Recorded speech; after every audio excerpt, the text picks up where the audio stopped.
Welcome back sa Giant TV. Samahan niyo akong panoorin ang mga nagbabagang balita.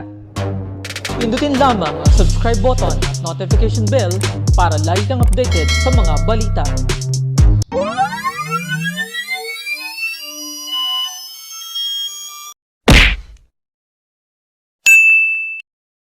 See Vice President Lenny saying that you should be the first to be vaccinated to shore up the public confidence in the vaccine. So yung survey, sir, na mababa yung may gusto ng Chinese, and then yung kung kay Vice President. Thank you, sir. Siya may yung apurado, siya ang mauna. Ako, I cannot just decide. She's young. I am not. I have to defer to my doctor. But I said, on the matter of getting the vaccine, it is my self-preservation will be at issue. Kailangan ko magpabakuna. Ano bang problema nila sa bakuna na talaga magpabakuna man ako? If I do not want to die and get COVID, I should get one. I go around a lot. I meet so many people on any given trip outside. Bakit nadramahin pa yan? Sinong mauna? Sino? Ako magpabakuna. Ang problema, ang doktor ko may hinihintay. Now, on the issue of itong mga health workers, merong dadating. They have a choice. It's either Seneca or AstraZeneca, sir? AstraZeneca, sir. AstraZeneca, yan. AstraZeneca or the Sinovac. Kung ayaw nila ng Sinovac, maghintay sila in a few days. There has been quite a... basta I was assured that it would be coming within the next few days. Di yun ang gusto nila, they have a choice. That's about another, I don't know how many. 500,000, sir? Ewan ko, basta siguro dyan. I cannot really tell you the exact number. Basta ito, galing ito sa World Health Organization, yung Sinovac. Ito yung inaporsyon ng WHO among the countries that cannot afford to buy it immediately. Kasi agawan. Now, kung magsabi kayo, bakit ngayon lang, mabutit na nga nag-donate ang nagmagandang loob ng China. This, what you see now, are donated vaccines. Tayo may pera kasi naghiram tayo sa World Bank pati sa DBP. Sabi naman ng dalawang ahensya, okay, pahiramin kayo. Walang problema. Problem is, agawan ngayon ng bakuna. Until there is a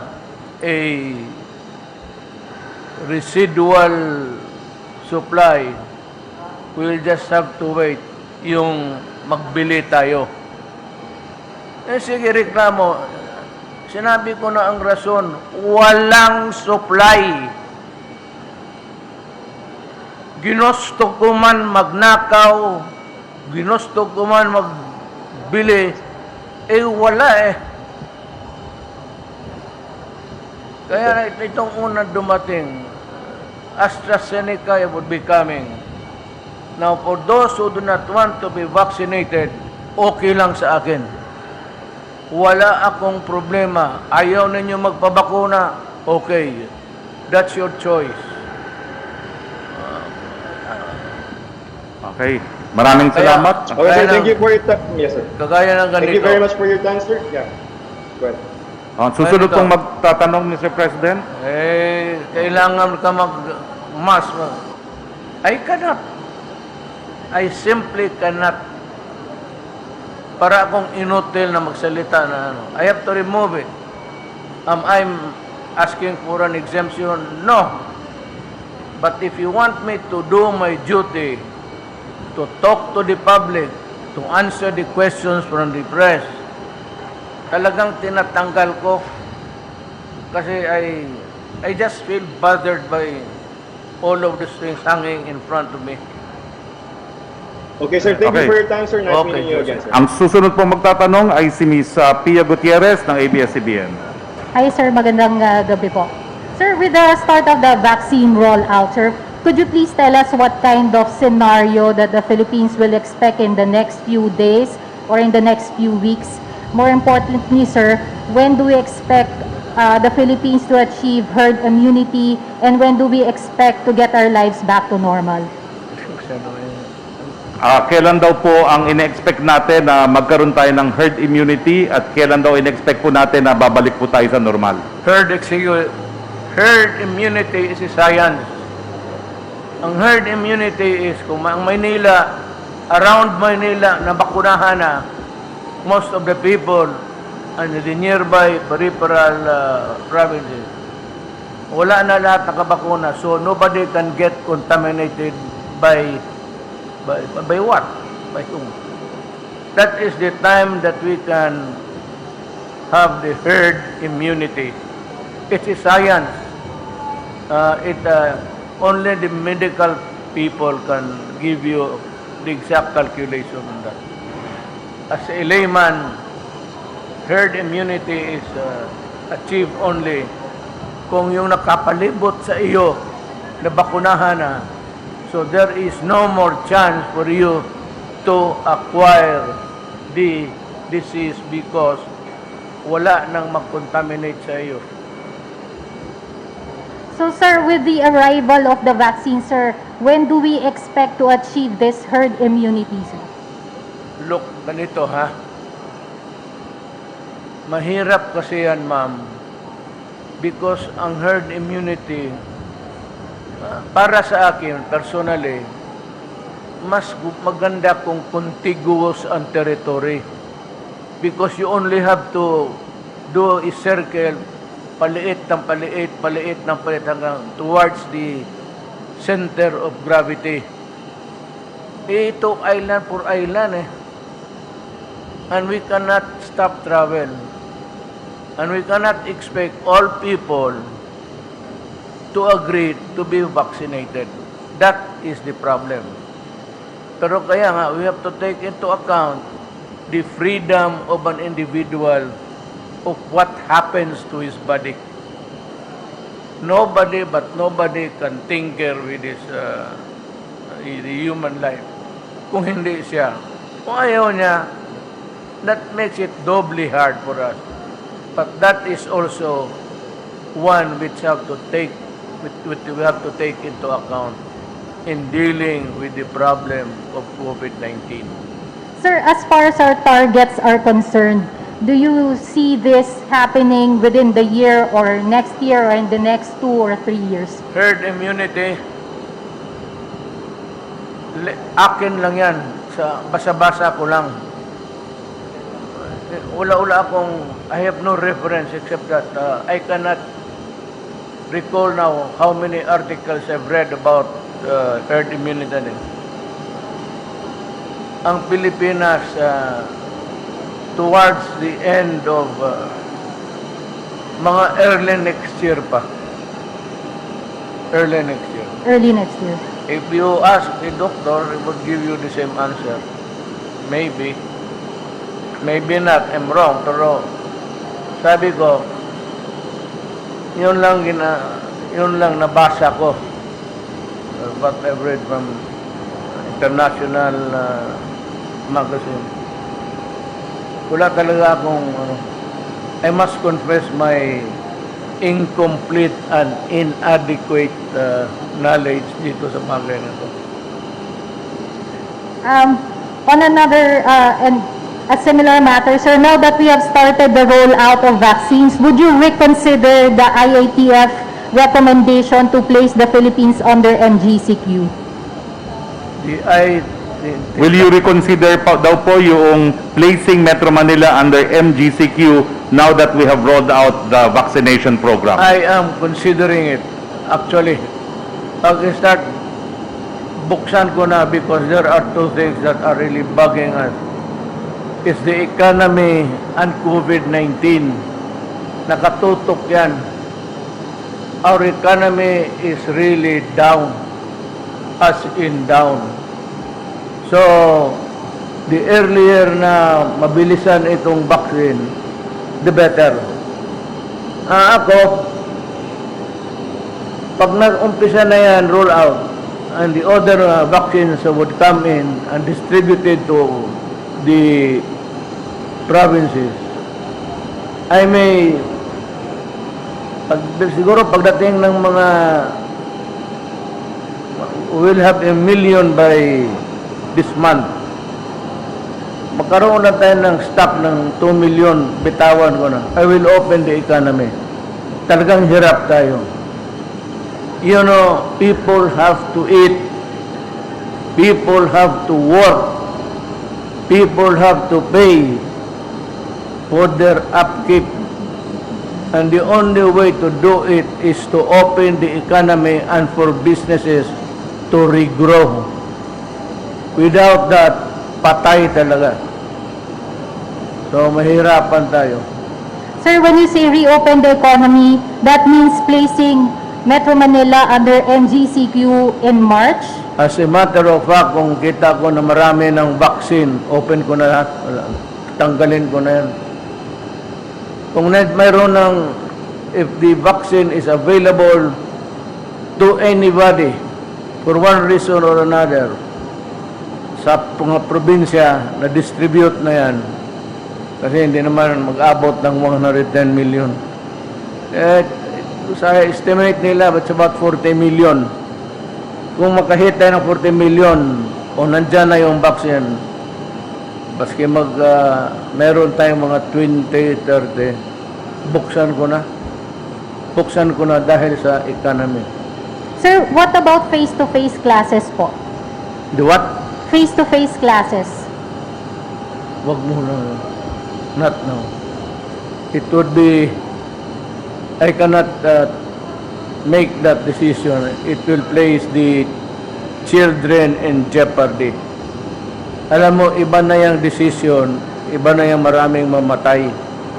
I am not ready to lose the lives of our young people, our children. Diba? Thank you, sir. Tingnan mo, as they come, pag tingnan ko nakabakuna araw-araw, what's the use?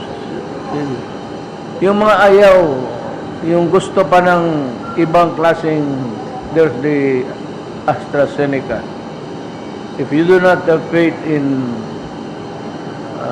the Chinese, ako mismo, I guarantee to you, basa, yung 50%, nobody can really tell you how effective it is or the efficacy is at that number. It would depend on your body. If you are a healthy person with no underlying causes of diseases, talagang kailangan mo ng mas marami. Mahina ang katawan mo. Pero pag bigay mo yan kagaya sa inyo, yung mga babae, nagkayo ng katindig dyan, wala, that's 100, almost 90. Walang makasabi niyang there's no scientific data of comparison there. Wala pa. The fact that Malaysia, Indonesia, Brazil, Africa, UAE, I think, okay, the outcome has been quite successful. Sa China, wala na. Ginamit nila Sinovac, Sinopharm. Okay na sila. As a matter of fact, President Xi Jinping announced, basa ko lang, that China has overcome poverty. Wala nang pobre sa China ngayon. Okay. Okay, ang susunod po magtatanong ay si Ms. Tricia Terada ng CNN Philippines. Hi, good evening, Mr. President. Good to see you po. Sir, first question, how do you intend to address Filipinos who are still apprehensive to get vaccinated, more so with Chinese brands, for example, Sinovac? Guarantee. I am giving the guarantee that it is effective. That efficacy is good. Ngayon, yung ayaw magpabakuna, wala akong magawa para sa inyo. Or you might want, at least you know, in your lifetime, may kilala kang doktor. Magtanong ka na lang sa doktor kung anong mabuti sa iyo. Kagaya namin, 70 above are discouraged from getting it. Pero ako, since I get to go around and meet people to travel, baka kailangan ko. You ask yung guideline ng WHO, yung 70 above, wala na. Patay na yan. Eh, ako 32 na next month. Sir, experts are saying na mas mahihikayat po yung publiko na magpabakuna when they see leaders or influencers getting vaccinated. Sino po yung mga inatasan niyo, sir, na maunang magpabakuna, especially with the arrival of Sinovac? May naatasan po ba kayong mga cabinet members or officials in your government? My doctor has in mind, it's a Chinese brand still, pero hindi ito.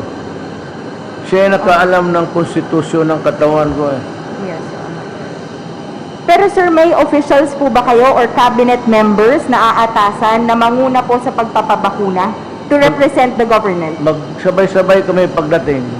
Yung hinihintay lang natin yung ano. Okay. Sir, Ako naghingi ako. Personal. Wala silang stock na ano. Naghingi ako para sa pamilya ko, pati sa akin. Pati yung, I don't know if we would have enough vaccines for everybody. But I think I can accommodate itong cabinet members. Sir, I understand and you mentioned several times that you are grateful to the donations of China. Ito pong Sinovac, yung una po nilang pinadalang bakuna. But sir, Correct. how do you wish to address concerns about, or fears, sir, about the objective of vaccine diplomacy led by China and concerns, sir, on our possible position on different issues with China? Ano daw po yung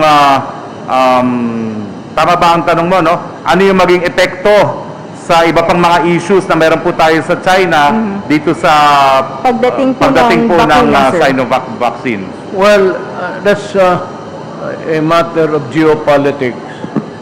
I have made a declaration that we will adopt an independent foreign policy, which means to say that one, I assured China that I will not allow nuclear armaments of America to be stored in the Philippines.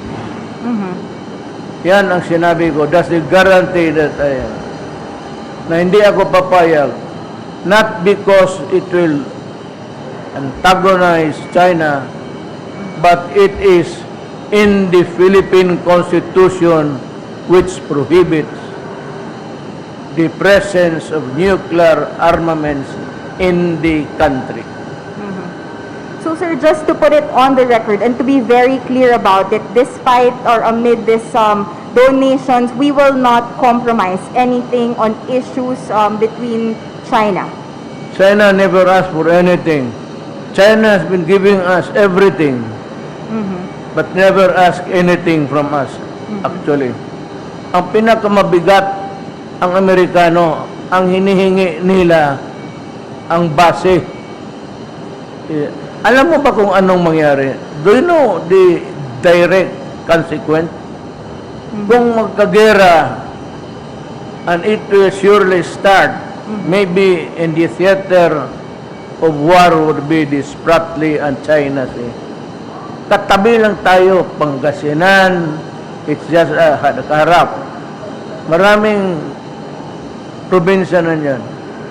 Alam mo kung may armament sila dito, ang unang tatamaan yun. Saan? Sa Pilipinas. We are taking a very big gamble there. Kasi kung walang armament sa Pilipinas, yun lang kailangan natin sa counter-insurgency. Okay na, we do not need weapons that could fight other countries because we do not have it, the arms, and we do not want it. Ang unang matamaan, ang Pilipinas. Kasi nandito yung base, nandito yung mga armas nila. The arms are stored everywhere in the Philippines. Baka hindi ninyo alam. May mga depots all around the Philippines where the arms are. Sinabi ko sa kanila, I cannot stop you because we have yet to renegotiate the visiting forces agreement. But I'm warning you that if I get hold of a hard information that the nuclear armaments are here brought by you, I will immediately ask you to go out and I will terminate the visiting forces agreement. Ora mismo. Sir, maybe one last question, not related to vaccine, since sir, matagal-tagal din po namin kayo hindi nakausap. Sir, there are growing calls for your daughter, Davao City Mayor Inday Sara, to run for president. Nabanggit niyo po na ayaw niyo po siyang patakbuhin. But is this final, sir? Or is this still up for reconsideration, considering na marami pong gustong tumakbo yung anak po ninyo? Final na ba ho yung advice nyo raw po na ayaw nyong patakbuhin si Inday Sara or pwede pa itong ma-reconsider sa dami po ng calls para tumakbo po si Inday Sara? Si Sara ayaw because may anak kasi yung tatlo. And she, maliliit pa eh. Maliliit pa. Gusto niya na mag-focus muna siya sa family affairs. At sabi niya sa akin, marami pa naman panahon, and she used my favorite statement. Sabi niya, kung gusto ng Diyos maging presidente rin ako kagaya sa iyo, maging presidente ako. Hindi kailangan ngayon. She wants me, but if she does not want, if God does not want me to be president, I will not have that chance and no more. Ganon rin. Alam mo, the presidency is a gift from God. Wala kang ano dyan. Ayaw niya ngayon. At sabi niya, kung ma-presidente siya, just assuming, after 6 years, bata pa siya, anong gawin niya? As an ex-president, hindi siya makatrabaho, hindi siya maka-appear ng korte.